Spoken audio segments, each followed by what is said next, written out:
नमस्कार, आज तक 24/7 न्यूज में आपका स्वागत है और मैं हूं आपके साथ निकिता श्रीवास्तव। आइए रुक करते हैं आज की तमाम बड़ी खबरों का। थाना दुबोलिया पुलिस एसओजी टीम और सर्विलांस सेल बस्ती की संयुक्त कार्यवाही में जनपद बस्ती, अयोध्या और अंबेडकर नगर में विभिन्न स्थानों से हुए चोरी की घटनाओं का सफल अनावरण करते हुए 4 अभियुक्तों को चोरी के आभूषणों और नकदी तथा चोरी की मोटरसाइकिल के साथ गिरफ्तार किया। 3 चोर अनिल, राहुल और वीरू निषाद को चोरी किए गए गहनों, नकदी, मोबाइल और बाइक के साथ पुलिस ने पकड़ा है। चोरी के सामान को खरीदने वाला ज्वेलर्स दुकानदार अवधेश अग्रहरि भी गिरफ्तार हुआ है। उसकी दुकान से कई चोरी के गहने बरामद हुए हैं। आरोपियों ने बस्ती, अयोध्या, अंबेडकर नगर के दर्जनों स्थानों से घरों, दुकानों और मेडिकल स्टोर से चोरी की वारदातों को अंजाम दिया।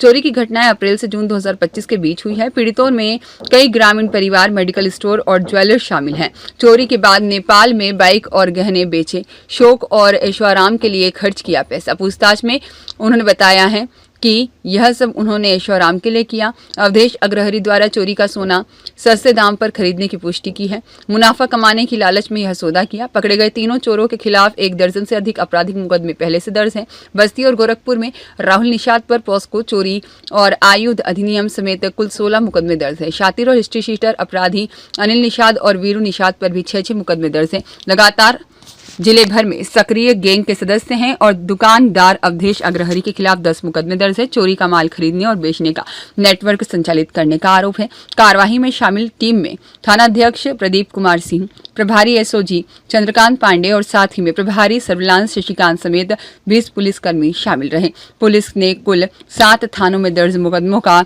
सफल अनावरण किया। बस्ती, अयोध्या, अंबेडकर नगर से संबंधित केस पुलिस अधीक्षक बस्ती ने टीम को सराहना दी और जल्द ही पीड़ितों को उनका सामान सौंपा जाएगा। थाना दुबोलिया पुलिस एसओजी की टीम और सर्विलांस टीम को एक महत्वपूर्ण सफलता प्राप्त हुई है, जिसमें चोरों के एक अंतर जनपदीय गैंग को पकड़ने में कामयाबी मिली है। बेसिकली कल रात्रि में 3 अभियुक्तों को पकड़ा गया था। पकड़ने के उपरांत जो उससे पूछताछ या बाकी सारी चीज़ें की गई, उसके उपरांत जो चीज़ें निकल के आई कि ये तीनों अनिल निषाद, राहुल निषाद और वीरू निषाद ये दुबोलिया थाना अंतर्गत जनपद बस्ती के ही निवासी हैं। इनके द्वारा कई चोरियां जनपद बस्ती के कई थाना क्षेत्रों में विगत 2-3 महीनों में की गई हैं। इसके अलावा जो पड़ोसी जनपद अंबेडकर नगर और अयोध्या में भी इनके द्वारा चोरी का अपराध कारित किया गया है। कुल मिलाकर के तीनों अभियुक्तों की लंबी चौड़ी क्रिमिनल हिस्ट्री है। किसी के खिलाफ 16 मुकदमे, किसी के खिलाफ 6 मुकदमे, किसी के खिलाफ 10 मुकदमे, किसी के खिलाफ 7 मुकदमे। इस तरीके से इन अभियुक्तों की ठीक ठाक क्रिमिनल हिस्ट्री है।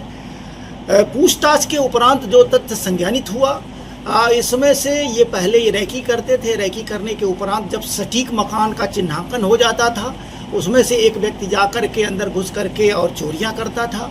फिर उसके उपरांत दुबोलिया में ही एक अवधेश कुमार अग्रहरि, जिनकी दुकान थी ज्वेलरी की, उनके यहाँ जाकर कई चरणों में इन लोगों द्वारा चोरी के सारे जो आभूषण, ऑर्नामेंट होते थे उसको बेचा जाता था। इस कारण से इनको भी अभियुक्त बनाया गया है। इनकी भी गिरफ्तारी की गई है। नियमानुसार चारों अभियुक्तों को अभियोग के पंजीकरण के बाद, अनावरण के बाद इनको माननीय न्यायालय के समक्ष प्रस्तुत किया जा रहा है और इस तरीके से जनपद पुलिस द्वारा और एसओजी द्वारा एक सराहनीय कार्य किया गया है। अब इनिशियल स्टेज पर जो इनके द्वारा बताया गया है उसके अनुसार तो ये जिन लोगों की गिरफ्तारी हुई है उन्हीं के द्वारा ये अपराध कारित करने की बात स्वीकार की गई है।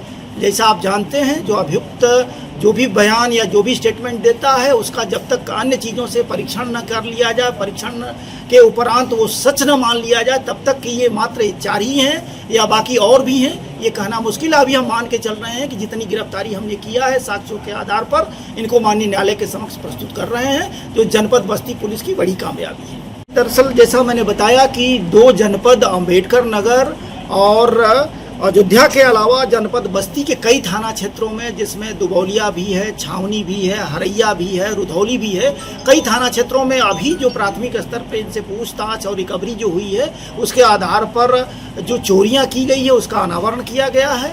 बाकी अन्य चीज़ें जानकारी कराई जा रही है। अभी इनके गिरोह में